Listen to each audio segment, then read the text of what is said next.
कदम बढ़ा रहे हैं, तुम यहीं खड़े रहो, इन्हीं विषय भोगों में, इन्हीं वासनाओं में, संसार की कामनाओं में, इन्हीं संसार के बाजारों में खड़े रहो। मन को भगवान में आगे मत बढ़ाओ। धीरे धीरे उम्र निकल रही है, लेकिन तुमने अपने मन के अंदर ऐसा बीज रोप रखा है, संसार की सुखों की ख्वाहिशों में, संसार के आनंदों में, संसार के वैभव पाने को अपना क्षण भंगुर एक पल पल जीवन को बर्बाद कर रहे हो।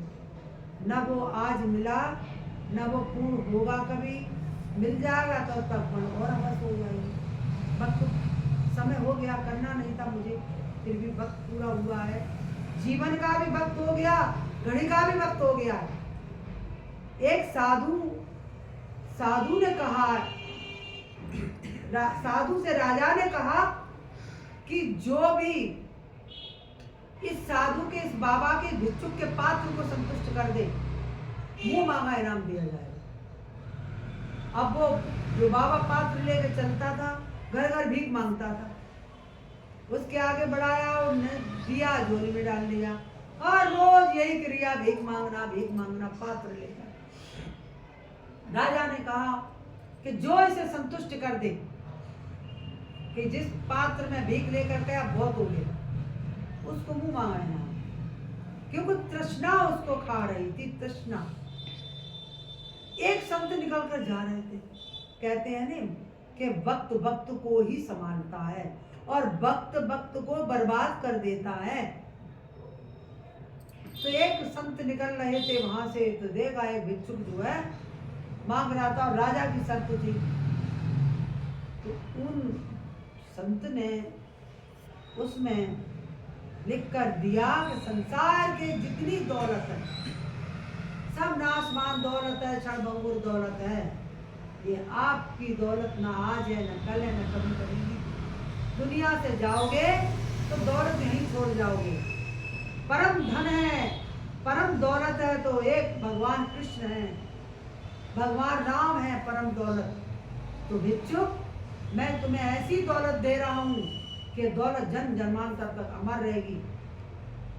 और जो झूठी दौलत मांगते हो, इस दौलत को अगर तुमने मांगना बंद कर दिया तो यही दौलत काफी रहेगी तुम्हारे लिए। पर्चा पढ़ा, उसने देखा परम धन की दौलत राम और कृष्ण है। क्षणभंगुर की दौलत मैं हर रोज मांगता हूँ, संतुष्ट नहीं होता हूँ। संत कह रहे हैं इसी पर संतुष्टि करो मन को। तुरंत उन्होंने अपना पात्र हटा लिया। मोहल्ले के लोग, बाबा लो, हमसे भी ले लो, हमसे भी। बोले नहीं, अब तो हमारा पात्र भर गया, अब नहीं चाहिए। संत पहुंचे राजा के पास, बोले महाराज कहिए। वो राजा संत के चरणों में झुक गए एकदम, और क्या कहने लगे कि वाह, तुम असली संत हो, असली ज्ञानी हो। इस भिक्षुक की कोई भी भीख से इसे तृप्त कभी नहीं कर पाया। अनमोल रतन धन है भगवान। आज तुमने इसको ये बता दिया, इसने जान लिया, समझा दिया तुमने। अनमोल रतन धन जो है भगवान है। तो इस भिक्षुक के अंदर आज तृष्णा मिटी और भगवान का नाम कृष्णा आया। तो सारे संसार के प्रेम फीके हैं, संसार का रिश्ता नाता सब फीका है, व्यवहार फीका है, कोई भगवान की सिवा अपना नहीं है। जो भगवान ने कर्म करने के लिए दिया है वो हमें कर्म केवल करना है। उस कर्म करने के बाद हमें उससे कोई आस उम्मीद रखनी नहीं है कि मैंने तुम्हारे लिए अच्छा किया और तुम मेरे लिए बुरा कर रहे हो। मैंने अच्छा किया, मेरे प्रभु की, मेरे गुरुवर की सीख है, मेरे गुरुवर का ज्ञान है। मैंने अच्छा किया, मैं अच्छा ही करूँगा।